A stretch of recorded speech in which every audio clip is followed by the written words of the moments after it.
One of the finest projects which has emerged in the realm of Kubernetes lately is Karpenter.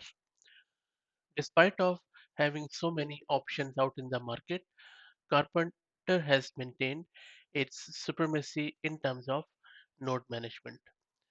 Karpenter or AWS Karpenter is an open source auto scaling solution that brings significant advancements in node management to the Kubernetes community.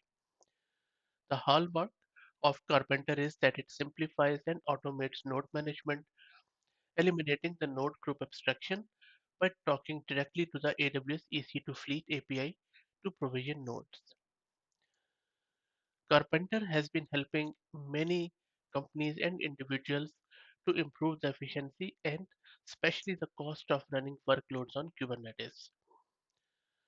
But as Karpenter takes an application first approach to provision compute capacity for to the Kubernetes data plane, there are many workload scenarios that you might be wondering how to configure them properly. This GitHub repo, which you are seeing on your screen, contains a list of common workload scenarios. Some of them go in depth with explanation of why configuring Karpenter and Kubernetes object in such a way is important. For this to work, you need to have Karpenter already installed on your existing EKS cluster. Now, there are few prerequisites which you need to meet. The first one is AWS CLI, and then second one is kubectl. These two are must.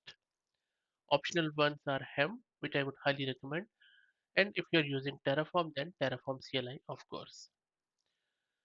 If you have an existing EKS cluster, you don't even need the last two ones. Okay, the first thing you need to do is to, of course, if you don't have an EKS cluster, which is a managed database service for Kubernetes, you need to install it. These are the Terraform commands for it after you have provisioned this or cloned this GitHub repo. You're just initializing Terraform here, setting your region for AWS, and then applying some module.ppc and EKS, and that will provision your EKS cluster. Okay. Once that's done, second step is to create the service role. The beauty of this service role is that it enables you to create spot instances, and that is where cost saving comes in. And you can even earn up to 90% of cost optimization just by using this functionality. Okay. And if you receive this error, you can simply ignore it because this just tells you that service role name already exists. Once that's done, you can simply run this command to update your kube config to interact with the cluster and to set all the environment and stuff. And once you have done it, you will see that Carpenter is up and running like this. Now that's all done, then you can just go in and deploy the Carpenter provisioner. Once the Carpenter provisioner is there, then you're all good to go. And this is how you deploy these blueprints. And there are a lot of use cases. For example, with first template, and I'll also open it, you can simply spread your pods across your availability zone and nodes. You can split between on-demand and spot instances. You can work with graviton instances. You can use multiple EBS volumes and stuff. Let me show you this first blueprint where you can spread pods across availability zones and nodes. Also, all of these blueprints are independent from each other. You can deploy one, remove one, and then you can deploy the other one.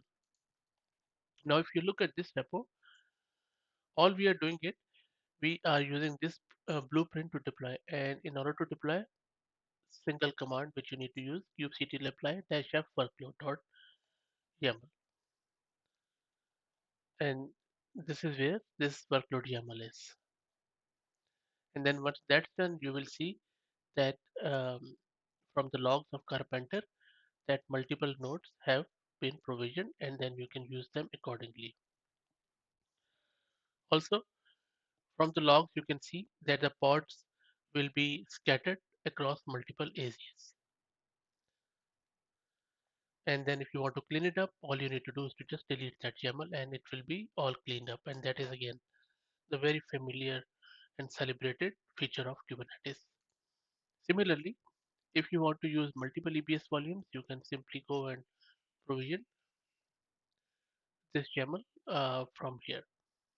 And then all you need to do is to deploy these, export these commands, and then set it just to replace your cluster name in the file, and then kubectl apply f, and it will provision these multiple volumes with volume type, volume size, and all the rest of the familiar features of EBS volumes.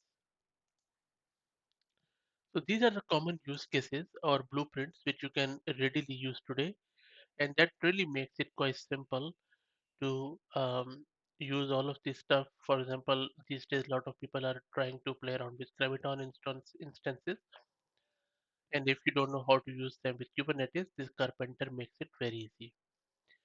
One last command, which I think is one of the best blueprint, is this launching node using custom AMIs. For example, your company has its own antivirus or other software agents. If you want to deploy them in those baked AMIs, you can simply use this blueprint. And here you can go in, just export your cluster name, and then your Carpenter node instance profile name, which you can simply draw from Terraform, which we ran earlier. Here you give it again, replace the cluster name and apply it. And that is uh, in the spec of it, you can replace this AMI, and that's about it. And it will provision your nodes with that AMI. And you can see that these are the pods which have been provisioned by it. So how cool is that? So that's it, guys. I hope that you found it interesting and useful. If you're stuck or facing any issues, please let me know and I'll be happy to help out. And if you like the content, please consider subscribing to the channel. Thank you very much.